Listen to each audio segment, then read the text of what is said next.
আজকে আমি coconut biscuit বানাবো। দেখুন সেই জন্য আমার কি কি উপকরণ লাগছে। একটা বাউলের মধ্যে আমি 2 বাটি আটা, হাফ বাটি সুজি, 1 বাটি ময়দা, 1 বাটি চিনির গুঁড়ো আর 1 বাটি কোকোনাট পাউডার, মৌরি কিছুটা আর তেলটা এটার মধ্যে একটু বেশি দিতে হবে। খুব ভালোভাবে ময়ামটা দিতে হবে। নিয়ে এই ময়ামটা খুব ভালো করে মিলিয়ে নেব সবকিছুর সাথে। এভাবে খুব ভালো করে মিলিয়ে নেব।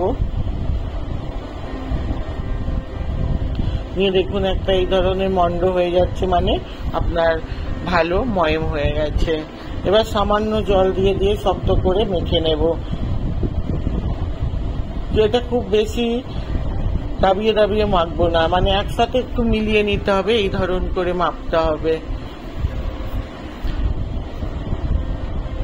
এইভাবে সব একসাথে মিলিয়ে নেবো। দেখুন সুন্দর একটা মন্ড মতন হয়ে গেছে, মানে এটা হয়ে গেছে। এর বেশি আর জলও দেব না, একটু শক্ত করেই মাখতে হবে এটা। নিয়ে আমি কিছুক্ষণ রেখে দেব। এবার বড় বড় লেচি কেটে নেব, নিয়ে আমি বেলে নেব। একটু মোটা করে বেলতে হবে।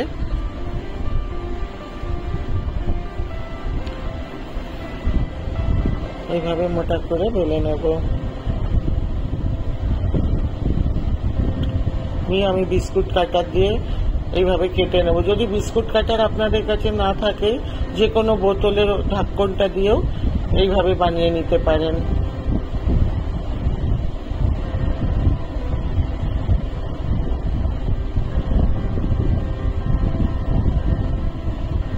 এইভাবে প্রত্যেকটা বানিয়ে নেব।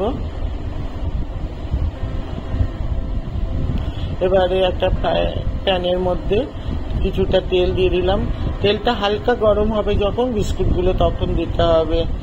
বেশি গরমে দিলে উপর থেকে তাড়াতাড়ি লাল হয়ে যাবে, ভেতরটা কাঁচা থেকে যাবে।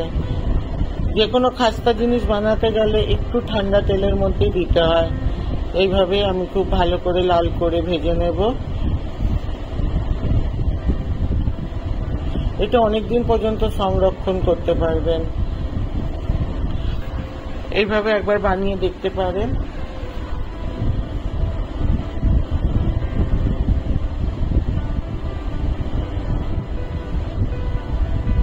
দেখুন সুন্দর লাল রং হয়ে গেছে। আর এইভাবে যে ফেটে ফেটে গেছে, মানে এগুলো খুব সুন্দর খাস্তা হয়েছে। এইভাবে দেখুন খুব সুন্দর খাস্তা হয়েছে। দেখুন ভেঙে যাচ্ছে কত সুন্দর।